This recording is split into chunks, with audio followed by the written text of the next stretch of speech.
Progressives have unfortunately begun lining up behind the pared back budget reconciliation bill.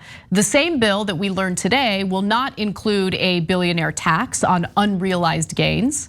The same bill that has now completely cut out 2 years of free community college and paid family and medical leave. That's completely gone. We don't even get 4 weeks. We don't even get 4 weeks, gone. But progressives, unfortunately, are lining up in support with a few exceptions. Now, not every progressive is on the record, to be fair. Let's give them time. Maybe by tomorrow we'll have a better understanding of how many progressives in the Progressive Caucus plan on voting no. But we do know that Representative Alexandria Ocasio-Cortez has committed to voting no on the bipartisan infrastructure bill. That's the corporate handout bill that was separated out of the budget reconciliation bill as the corporate favorite. That's the one that corporate Democrats desperately want. That's the one that Republicans desperately want, because that's the one that corporations desperately want. That's the bill that privatizes public infrastructure. They love it. Oh wait, we get to take public infrastructure and implement tolls and fees? So Americans who need to commute to work are gonna have to pay just to get to work? Awesome, awesome, they love it. The budget reconciliation bill, which was supposed to be the human infrastructure bill, the bill that was supposed to actually materially improve the lives of workers, that's been pared back to something that's unrecognizable. So again, AOC says, I'm voting no on the bipartisan infrastructure bill. And I think that's the right way to go about it. That is the right strategy. But what about the rest of the Democrats who spoke to the Associated Press? Well, just to remind you all, Manchin forced Democrats to drop language finding utilities that don't move away from heavily polluting fuels and rewarding those that do, which was a pillar of their climate change plan. So that was also cut out of the reconciliation bill. But Mazie Hirono, Democrat, says this: of course I don't like it, she says, of the outside influence moderates have had in compressing the package and erasing some of its provisions. These are all things that we've been fighting for decades. But she said with democratic unity needed, the party should use the bill to open the door to its priorities and then try extending and expanding them later. Just like they did with the Affordable Care Act, guys. Remember how the Affordable Care Act was just meant to be the foundation of healthcare reform? And then Democrats were gonna fight like hell to really build upon that, really expand that, right? Is that what they did? No, they didn't do that at all. In fact, Republicans under the Trump administration succeeded in doing away with the mandate, which was one of the ways to keep premiums low in the Affordable Care Act. I mean, it's a disaster. So not only did they fail in expanding the Affordable Care Act, they also failed in mitigating the damage that's been done by the Republican Party. But let's give you some more statements. Here's Representative Jim McGovern, who says, at the end of the day, we have to accomplish something. We have to deal with the reality in which we're living. So the question is, would we prefer not getting anything, or would we prefer something that can at least be a down payment on some of the transformational programs that we want? All right, let's be clear about something. This bill, the reconciliation bill, is not transformational, with the exception of universal pre-K, assuming that that doesn't get cut. That's the only thing that I've seen so far that has not been pared back. But wait, who knows what the future holds? So as it stands today, it's not really transformational. Do Democrats really want it? He says transformational programs that we want. Do you really want it? Because if you really want it, you'd vote no on the bipartisan infrastructure bill. Because as things stand today, corporatists want that bipartisan infrastructure bill way more than progressives want the reconciliation bill, because the reconciliation bill is unrecognizable at this point. It doesn't include most of the major provisions that they claim they really want, that they claim they've been fighting for. So why would they give corporatists a win? Progressives actually have way more leverage than they realize. The question is, are they gonna use that leverage? And it seems that there are several progressives in the so-called progressive caucus who are unwilling to use that leverage because they're worried about the midterms. So that's the other thing. Corporate Democrats not only desperately want to pass that bipartisan infrastructure bill, they also want to point to something as a victory as they run for their reelection campaigns. So are progressives just gonna give them a reward for the behavior that they've engaged in? I mean, I know I wouldn't. And just to answer Representative McGovern's question, yeah, I think nothing is better than what we're about to get. Because it's not just about what remains in the reconciliation bill, it's about the precedent this sets. It's about communicating to the corporate wing of the Democratic Party that progressives, even when they have tremendous leverage, can be pushed around and they're just gonna shut up and take it. That's a really bad precedent to set. But more importantly, it just does the exact opposite of what progressives were elected into Congress to do. They were supposed to fight back against the corporate wing of the party. And to just like lay down and take it, it's beyond depressing. And then there's this weird game of chicken. Because that whole game where corporatists want to vote on the bipartisan bill before the reconciliation bill, that's still going on, believe it or not.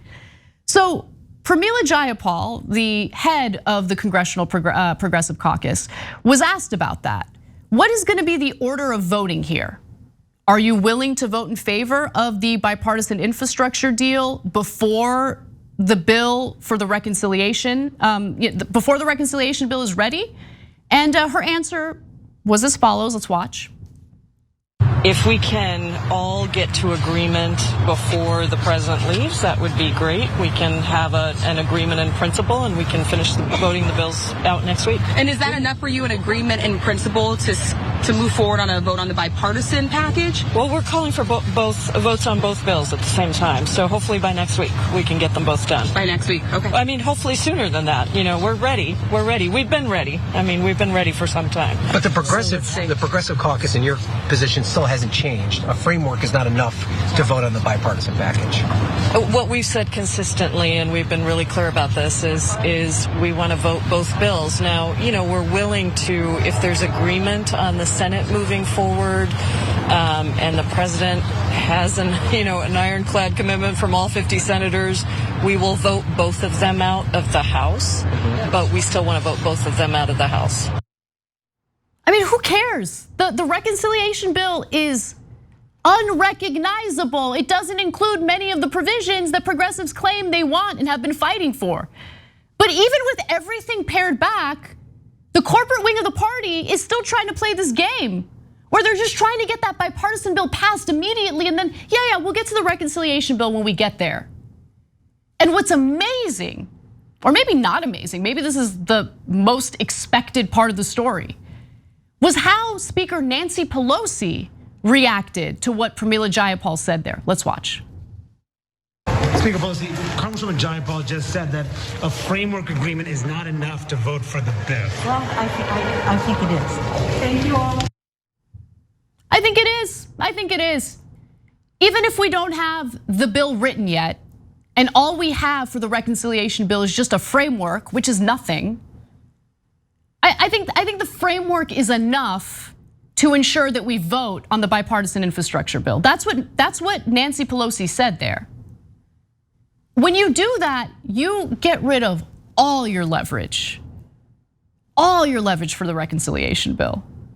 No, they've given up. The reconciliation bill is like super on the back burner based on the way House leadership just responded to that question.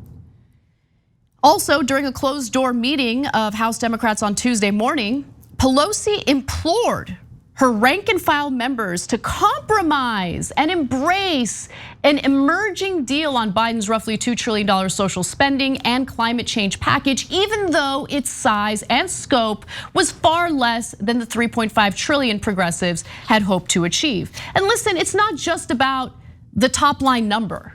It's not just about how much it spends, it's about where the money goes. No paid family leave or medical leave, gone. No free community college, gone. Funding for elder care, pared back.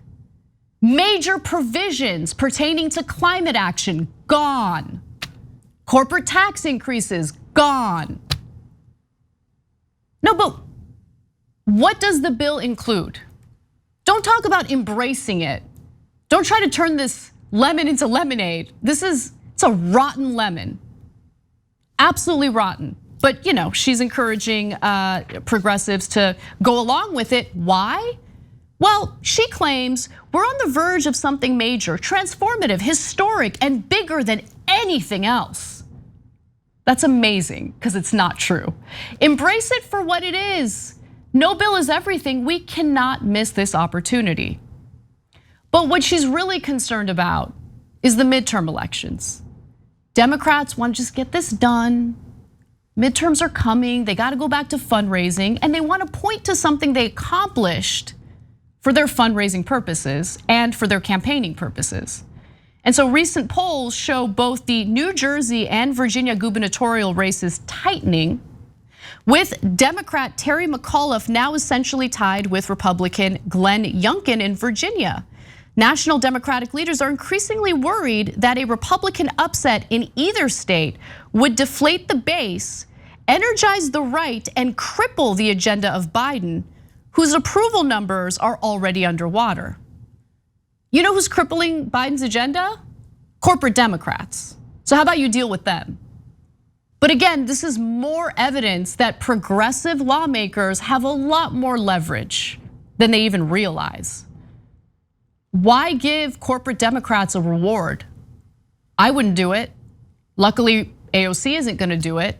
But I'd like to see more Democrats, especially Justice Democrats, on the record as saying no to the infrastructure bill. The corporatists did not hold up their deal of this whole negotiation. If they're not gonna play along, why should progressives play along? Trust me, they want that bipartisan infrastructure bill because their corporate donors want it. So for progressives to lose in this game of chicken is incredibly depressing. Thanks for watching The Young Turks, really appreciate it. Another way to show support is through YouTube memberships. You'll get to interact with us more. There's live chat emojis, badges. You've got emojis of me, Anna, John, JR. So those are super fun. But you also get playback of our exclusive member-only shows and specials right after they air. So all of that, all you gotta do is click that join button right underneath the video. Thank you.